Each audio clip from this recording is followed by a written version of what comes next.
guys, so today we are shooting with natural light like every other time. Oh yeah, it's always the best way to shoot actually. Yes. Natural light is the way to go. The glow that you guys keep on, saying, oh my gosh, Sharon, the glow, the glow. Yes, it's a little bit because of this, but also it's because nature's light is definitely the most flattering. Yeah, and it's working with us. Why I brought up the whole natural light thing is because Earth Hour is actually around the corner. It's taking place this year on the 25th of March. Which is my mom's birthday! Happy early birthday, Auntie! Are you gonna turn off lights at our party? No. I mean, Yes.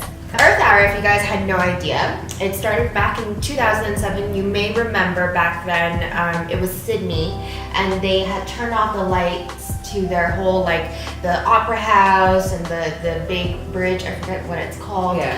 But it was a big deal, and since then, more than 178 countries have actually taken part every year by trying to promote climate change and things that you can do And to be more sustainability. sustainable. Yeah. So we thought we should do this as well. Yeah, partnering up with WWF.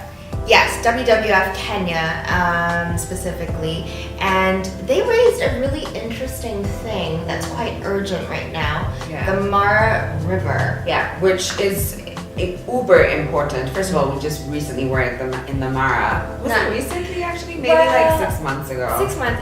It feels like just like the other Just day. but it's also a while back. And it's so important, and not just for the ecosystem and the animals and stuff, but for farming as well. A lot of farmers use the river and the water to make sure that they're able to grow a lot of. And it's basically drying up. Yeah, and also for tourism, of course, because wildebeest migration. Yes. Duh. Yes. It's through that's the part where everyone's like, who's going to survive I the know. Well, Mara the beast River. one Yeah. means crocodile shooting. Yeah, So it's drying up because of climate change, and climate change is a result of many factors, but also our own consumption. Yeah. And so we have a few tips for you as to how you can do a little bit more for our wonderful Earth. Yeah. We don't, we'll suffer, and if we're already suffering now, think about the next generation and the generation Yes, after. you guys. Oh my God, we're gonna guilt trip you right Think now. about the next. Think about the next generation. They're really simple, and they move from your shopping habits to How what you to cook do at work. Yes, and how you cook your food. Yeah. What kind of water you're drinking. I mean, these are super simple tips, but they can make a huge difference Exactly. for generations to come. They go a long way. So let's get into it. So water. Water.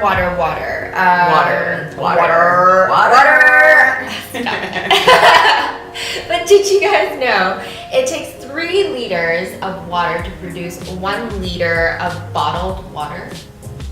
What? Yes. So All encourage right, in terms of machines and putting it together.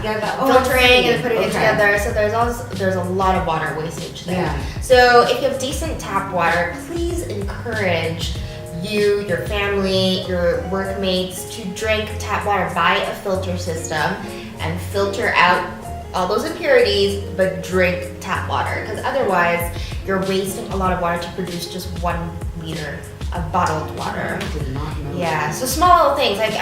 Even right now, look how dry Nairobi is. Yeah, and hot. Yes, and that's all because it's of climate change. Last year, the same time, it wasn't this Oh bad. no. Yeah. It's definitely changed. It's definitely changed. Yeah. My tip would be around shopping, and I know we all love a good shop every once in a while, but try and shop less. And that actually is something that I was doing beforehand, but that was because of this KonMari method. I don't know if you heard about it, but it's a way of organizing and decluttering, and it's basically only bringing things into your space that spark joy. Oh, So right. it's made me so aware of things that I used to just naturally buy or reach for because they were cute, because they were on sale. I still love a good sale though.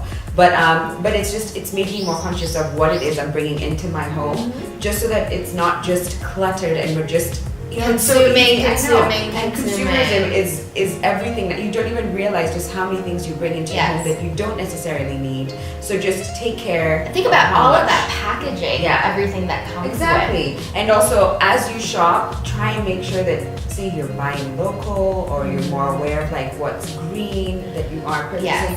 Just have a conscious effort. And I know for some people it's a complete lifestyle. They do not have makeup products, hair products, or They don't even fashion like that aren't green. Like they just are like they don't shave their armpits. yeah. They're like we're here to be as green as we possibly can, which is a lot for me. But I mean, if we can make little steps to try and be more aware of what we're bringing into our homes, that's a good start.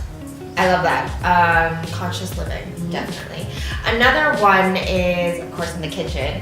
Yeah. The types of pots and pans that you select also make a huge difference. So one of my favorite pans, you've seen it, it's a ceramic pan, and I use it for everything because ceramic retains heat a little bit better and it takes less time to get hot. Okay. So you're using less energy and at the same time cooking really delicious food. Yeah. Of course, like old stuff like iron, cast iron, those things retain a lot of heat, which is good, but it also takes a lot of time for it to get hot. So and using more energy, essentially. And aluminum, let's not even mention that. Like, it doesn't even give you a good sear on your steaks. I would highly not recommend that. Don't even bother. Yeah. So make sure you get some ceramic pots and pans. It is a new trend in cookware design anyways. Yeah. And it lasts a lot longer. So why not, guys? That's actually really good. And while we're talking about kitchen, I don't know if you are guilty of this, but bringing home way too much food and Oh, yes. Absolutely. Like tomatoes or potatoes or whatever it is that you're bringing into your home, and then you're just like, duh. But that's why I have a smaller fridge. Yeah, so you have to be so conscious. Yes. Like, that's something that I'm now learning. So instead of buying like an entire bunch of bananas, I just buy 4 or 5. And if I want more, then I have to go out and buy some more. Because I feel so bad. And it took me a while to try and understand, you know, my eating habits and patterns and what it is that I do consume versus what my husband will not. You know, I'll think, oh, I'm buying for the 2 of us. My husband, and she's pointing at me. Hi, I'm Lanina. But then he ends up not eating, and so I'm just like, no, it's a waste. So much, and I feel so bad. So just be conscious and try and monitor exactly what it is you do consume, and then just buy according to that, as opposed to buying in bulk and seeing it go bad. So true. And if you do buy in bulk, make sure the items that you buy in bulk are not perishable. Yeah. So maybe like rice and pasta. I mean, okay, everything does have an expiration date. Yeah. But those are a little easier. Yes. You know? Yes. Its expiration date is like 2018 September. So yes. you've got some time. Tomatoes, if you buy an entire like bag. I know. Things like herbs as well, like dania and basil, they go bad so quickly. Yeah. So just buy as you need. Like be conscious of that. And also on that note, to supporting like local farmers and wholesalers, build a relationship with, you know, that market down the street. Okay, so another thing that really bugs me is dripping water from leaky taps. Yeah. Like, I hate the sound, first of all. It is so annoying. Yeah. It drives me nuts. And 2, if you were to put a sufuria underneath the leak, you can collect like a lot of water just in a day's time. So why not spend a few $100 bob, get a fundi, or you get a wrench and fix these things. And I've noticed a lot of like apartments and houses that we live in Nairobi, the finishing sometimes is not 100%. Yeah. Like it might be like 90% if you're lucky. So like it's not, by the most of the time it's not 100. Like the caulking around the sink or the drains. You move into a place and you're like, after it's new. Yeah, and it's like it's like they forgot to like seal the edges. Yeah. And you may not notice until you realize there's a leak, which is not only bad for the environment because you're wasting water, but also you're destroying the cabinetry, you're destroying like all these things because of the water just corroding surfaces. So make sure you go around today, look for those leaks, and get a wrench and just like tighten everything. Yeah. And then my last one would have to do with your workplace, which is print less. If you don't need to print something out, don't print it. If you could have walked into the boardroom for a small meeting, say amongst your colleagues, instead of printing it out, just bring your laptop in. And then you can just use the slides on there. That is so annoying. Printing, so. And also like people who don't preview print and then it, like maybe it was one page on the screen, but then it became like several pages. And then you're wasting so much paper. I give those people cut eye.